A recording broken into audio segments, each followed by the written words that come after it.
Welcome to my channel. Birds and Tortoise Short Story. One tree a bird had built its nest. The tortoise mocked the bird for having home built with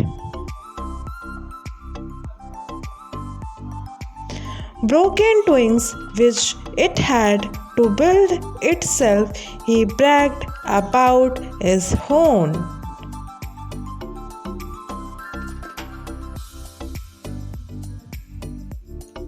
Shell and said the birds must be jealous. The bird told the tortoise that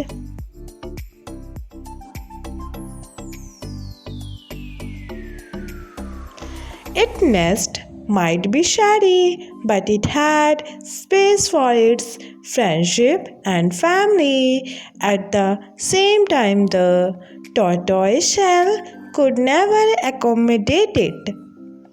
Anyone else excepted the tortoise himself. Moral of the story: a crowded hut is better than a lonely mansion.